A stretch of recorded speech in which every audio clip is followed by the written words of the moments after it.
જય ગિરનારી દર્શક મિત્રો, લીલી પરિક્રમા થંગિત છતાં જૂનાગઢમાં શ્રદ્ધાળુઓને ભારે ઘસારો જોવા મળી રહ્યો છે. સાધુ સંતો જશે ગિરનારની લીલી પરિક્રમા કમોસમી વરસાદને કારણે બંધ છતાં જૂનાગઢમાં લાખો ભક્તોનું ઘોડા પર ઉમટ્યું છે. પરિક્રમા બંધ રાખવાના કારણે ભાવિકોની આસ્થાને મોટા આંચકો લાગ્યો છે. પરંતુ ગિરનાર બાપુની કૃપા મેળવવાની ઈચ્છા ભક્તોમાં ઓછી થઈ નથી. હિન્દુ ધર્મમાં આસ્થાનું કેન્દ્ર અને લાખો ભાવિકોની ભક્તિ સન્માન ગિરનારની લીલી પરિક્રમા કમોસમી વરસાદને કારણે બંધ છતાં જૂનાગઢમાં લાખો ભક્તોનું ઘોડાપૂર ઉમટ્યું છે.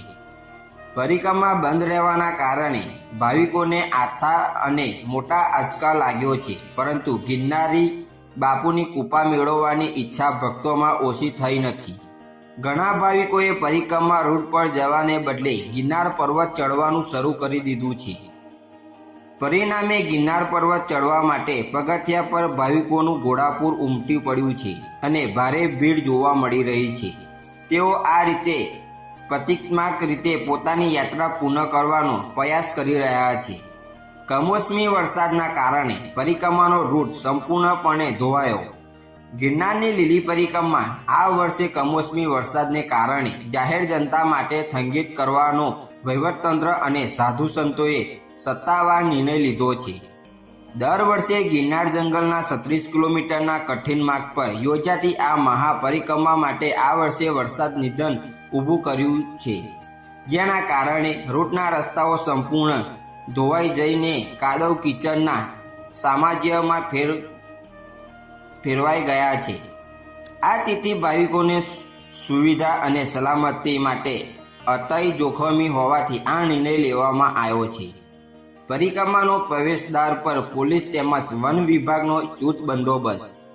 તંત્ર દ્વારા ભવના ક્ષેત્રમાં ઇટવા ગેટ જે પરિક્રમાનો પ્રવેશદ્વાર છે તેને બંધ કરી દેવામાં આવ્યો છે અને પોલીસ તેમજ વન વિભાગના ચુસ્ત બંદોબસ્ત ગોઠવી દેવામાં આવ્યા છે. તેમ છતાં લાખો શ્રદ્ધાળુઓ હજી પણ પરિક્રમા શરૂ થશે એવી આશા સાથે ભવના ક્ષેત્રમાં આવી રહ્યા છે.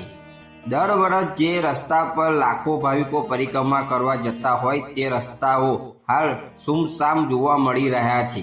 તો બીજી તરફ મહિલા મંડળ યોગ ભજન ધૂન ગાય ગિરનાર મહારાજને રીઝવતા હોય કે પરિક્રમા શરૂ થાય આ પરિસ્થિતિ જોતા તંત્ર દ્વારા ભાવિકોને સતત અપીલ કરવામાં આવી રહી છે કે તેઓ ગિરનાર પરિક્રમા ન આવે.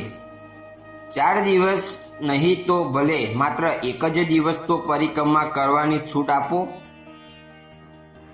ભવના ક્ષેત્રમાં પહોંચેલા ભાવિકોમાં એક તરફ નિરાશ અને ઉદાસી છે તો બીજી તરફ ઘણા ભાવિકો તંત્રના નિયમને સમર્થન આપી રહ્યા છે. અમે છેલ્લા 9 વર્ષથી પરિક્રમા કરવા માટે આવીએ છીએ. અહીં પ્રકૃતિનું આગધન સ્વચ્છ જોવા મળે છે અને ગિરનારની કૃપા હોય છે. આ વર્ષે તંત્ર પાસે આશા રાખીએ છીએ કે પરિક્રમા જવા માટે પરવાનગી આપવામાં આવે. ફૂલ નહીં તો ફૂલની પાખડીની જેમ 4 દિવસ નહીં તો ભલે માત્ર એક જ દિવસ પરિક્રમા કરવાની છૂટ આપવામાં આવે. અહીં એકવાર આદ્યકથી આખું વર્ષ બધા કામો સફળ થાય છે. છેલ્લા 2-3 વર્ષથી તંત્ર દ્વારા પરિક્રમા ઘણા સુધારો થયો છે.